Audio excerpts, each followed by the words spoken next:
Salve, salve pessoal! Estamos aí para mais um evento de atualidades, conversando com você sobre temas relevantes que possam estar presentes em provas. Você conhece o nosso esquema?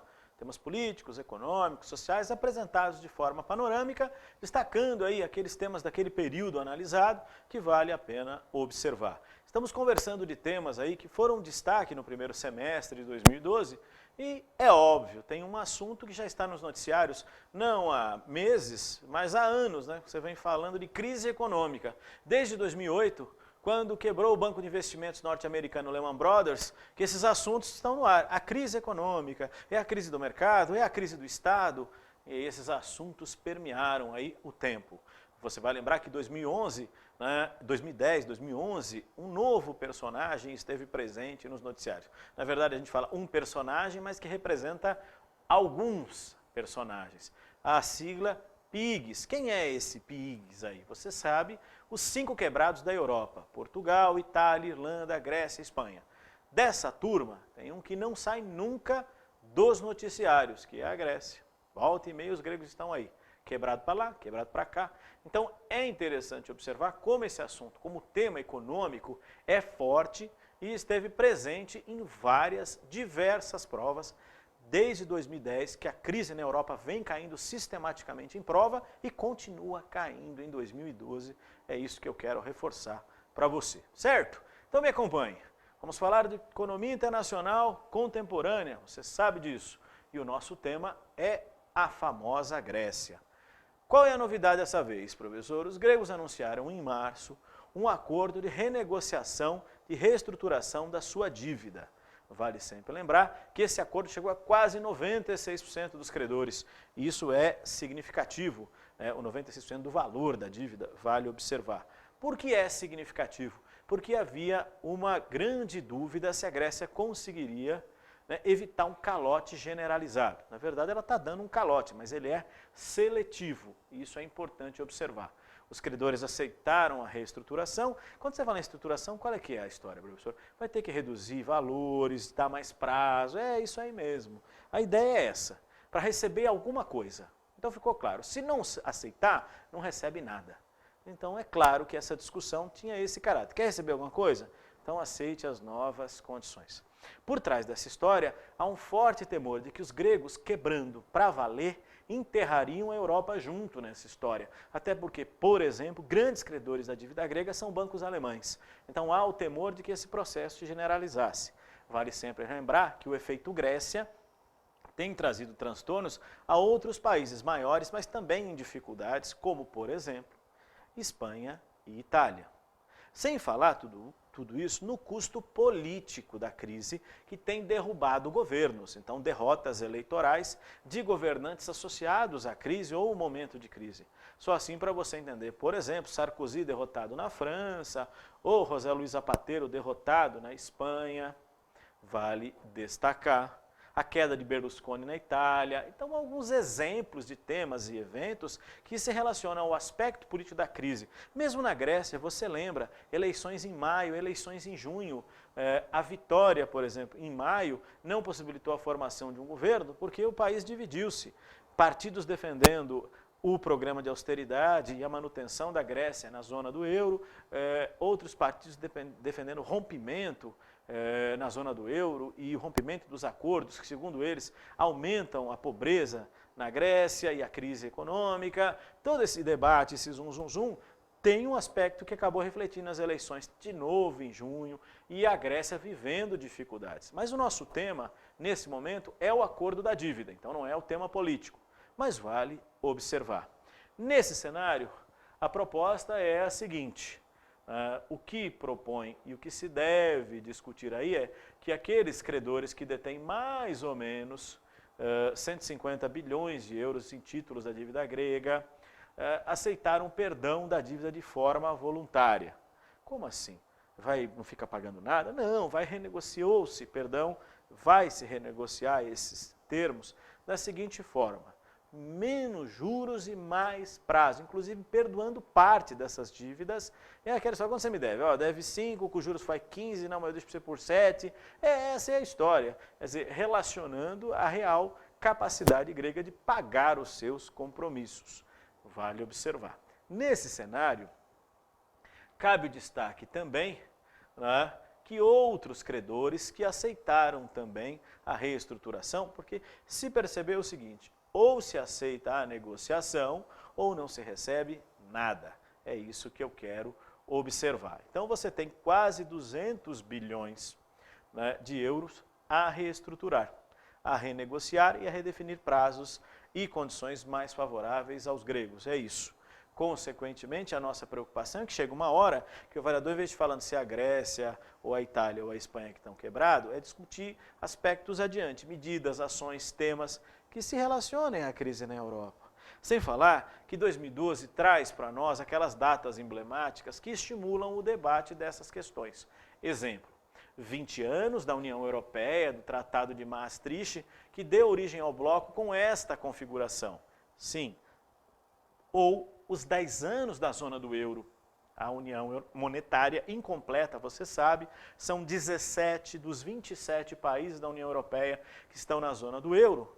E você tem este tema. Além do que, os 2 anos, ou para alguns autores 3 anos, da crise dos PIGs. Então, são temas que podem ser relacionados em prova. Por isso, estamos falando de Grécia, tratando para você deste tema. É objetivo? É pontual o assunto? É. Tem significado? Tem. E aí os seus controles vão nesse sentido de estar monitorando aí, olha, o que estão falando desses países, de repente uma novidade, um tema que pode chamar a atenção do avaliador. Nesse contexto, ainda aquela visão geral da tentativa dos gregos de salvar, né, a sua economia. É importante lembrar também, nesse contexto, né, a preocupação da Grécia era conseguir, no mínimo, os 2/3 de credores para poder trocar, né, os títulos, os bônus da dívida por outros de menor valor, sempre lembrando, era necessária essa questão e os gregos conseguiram. Que é aquilo, as que você aceitasse. O Brasil já fez isso, viu? O que a Grécia está fazendo aí, nós já tivemos uma coisa similar sendo realizada nos anos 80, o plano Brad, quando o Brasil trocou seus títulos da dívida pública, fez uma grande reestruturação em 84, no começo dos anos 80, então vale recordar, fizemos uma outra importante renegociação nos anos 90, então é interessante destacar que esses momentos também nós já vivemos situações aí de instabilidade econômica, que esses temas foram lembrados. Então fica para você aí como referência a questão grega e as negociações realizadas em torno desse assunto. Vale considerar. Muito bem, professor, que mais? Qual é o grande objetivo das negociações? É que a Grécia reduza a sua dívida, que hoje está em torno de 160% do que ela vale, 160% para 120% mais ou menos em 2020. Ou seja, ninguém tem ilusão que os gregos vão conseguir pagar tudo isso, mas dá uma respirada. Fala, olha, mais prazo, menos dívida. É isso que se espera para se receber alguma coisa. E também é sempre aquela expectativa do apoio da União Europeia e do Fundo Monetário Internacional para salvar a economia grega. Agora, aquela história, professor, vamos falar sério, a Grécia, tá bom, praia bonita, tem cabra, tem pedra, tá, produz, o que a gente vai falar? Produz azeite, estou brincando com você, é claro, não é um menosprezo, mas é a realidade econômica dos gregos. Depende fortemente da indústria turística, produtos primários, quer dizer, não é uma economia forte que possa dispor de uma recuperação rápida. Há uma percepção clara, mas há uma realidade também importante nesse cenário. O temor de que ao deixar quebrar um país pequeno, né, a Europa sinalize para o mundo mais dificuldades do que já se sabe que ela tem. Então há um temor. O que você tem observado nos noticiários é que isso fez com que países em dificuldade, como a Espanha, por exemplo, pedissem em junho dinheiro para salvar os seus bancos. E a Itália passasse a pagar juros cada vez mais altos para conseguir dinheiro emprestado, os famosos títulos da dívida pública que governos negociam diariamente. Tudo isso cria um cenário de incertezas e toda hora é a mesma história. Ah, um novo plano para salvar, uma nova ideia para resgatar. Isso só serve para uma coisa, meu querido, cair em prova. É basicamente para isso que serve. Né? Você não aguenta mais ver esse assunto, mas também não sai das provas. Por isso a sua atenção sobre o tema, ok? Muito bem, professor. O que mais, hein? Vamos falar do famoso BRICS. Os BRICS tiveram reunião em março de 2012. Quem são os BRICS mesmo, professor? Vamos sempre recordar? BRICS, as novas economias, a elite dos emergentes, É aquela turma, Brasil, Rússia, Índia, China, mais África do Sul, que é um novo parceiro dessa turma. Você vai recordar que tradicionalmente a gente falava em BRIC, né? O termo surgiu no final de 2001, começo de 2002, por isso se fala dos 10 anos dos BRICS, e em 2011 agregou-se a sigla à África do Sul. E mais, a turma desde 2009 vem fazendo reuniões. Então tem as famosas reuniões anuais do grupo, do qual o Brasil, né, é integrante.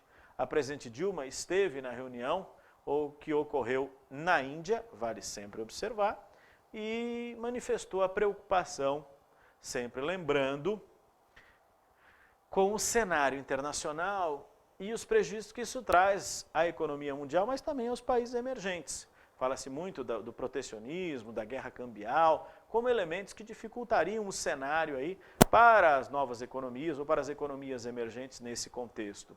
Reclama-se muito da ação de europeus e americanos no cenário de crise, os dois blocos, aí, os dois grupos, né, se você considerar, de um lado os BRICS, do outro a União Europeia e Estados Unidos, têm tido posições antagônicas na questão econômica. Então essas reclamações têm sido contundentes nas reuniões, principalmente quando há fóruns onde os diversos países estão presentes. Mas o Quinteto Fantástico aí trouxe um tema interessante e também, sempre interessante lembrar, que da reunião efetivamente emergiu uma questão, que é a proposta da criação de um banco de desenvolvimento dos 5 países. Um banco mundial, um BNDES da vida, essa é a ideia, com recursos dos 5, com recursos também destinados por esses 5 para investir em infraestrutura. Então, gerar atividade econômica, essa é a ideia, é o que de concreto saiu na reunião de março, acho que vale a pena você ficar de olho, como proposta, o que é que os BRICS definiram. Os mesmos BRICS que anunciam na reunião do G20 em junho, você vai lembrar, no México, G20, lembra o G20? Ricos e emergentes juntos, aquele grupo formado por ricos e emergentes, que anunciam aí medidas de apoio ao FMI com mais recursos para socorrer países em crise. Em contrapartida, exigindo mais participação, mais peso político no Fundo Monetário Internacional. Então é isso, o Quinteto Fantástico aí dos BRICS que volta e meia cai em prova, hein? É aquela siglaiada que te atormenta de vez em quando nas questões econômicas. G8, G20, BRICS, PIIGS, União Europeia, sabe aquela coisa toda lá, UE, né? Você fica aquela siglaiada toda que pode aparecer em prova. O importante é sempre enxergar, né? Você lembra da União Europeia, o Bloco Econômico Europeu com 27 países? Tá, lembra dos BRICS, o Quinteto Fantástico aí da elite dos emergentes, que eu comentei para você? Tem a turma, como nós comentamos aqui, do G20, que envolve ricos e os países emergentes mais importantes. Tem o G8, que são aí os 7 mais industrializados e a Rússia. Então essa siglaiada aí que vale a pena você ficar de olho, porque andaram nos noticiários no primeiro semestre, com reuniões, eventos, temas, girando em torno da mesma conversa que você não aguenta mais, nem eu. Crise econômica na Europa. É interessante observar, claro, e os seus efeitos no mundo. É aí que caminha, né, as questões, é aí que você tem possibilidades de abordagem. Muito bem, professor. Pensando nisso, perguntas, veja aqui, prova do Banco do Brasil. Em novembro de 2011, o governo da Grécia desistiu de convocar um referendo popular, cedendo à pressão de líderes europeus, preocupados com o futuro do continente. Esse referendo popular decidiria sobre o quê? Pacote de socorro financeiro do resto da Europa. Professor, então, em 2012, lá estava a Grécia nas provas. Sim, senhor. Tá? Vale recordar. A mesma Grécia que caiu em 2011, a mesma Grécia que caiu em 2010. Então, temas que se repetem porque não saem dos noticiários. É isso, portanto, vale observar. Olho na Grécia, olho nos PIIGS, olho na zona do euro e na União Europeia, olho no G20 e no G8, olho nos BRICS, essa turmaiada toda aí, volta e meia tem espaço em prova, vale observar. Então, pedir sua atenção ao tema. Tá bom, pessoal? Obrigado a todos, bons estudos e até a próxima.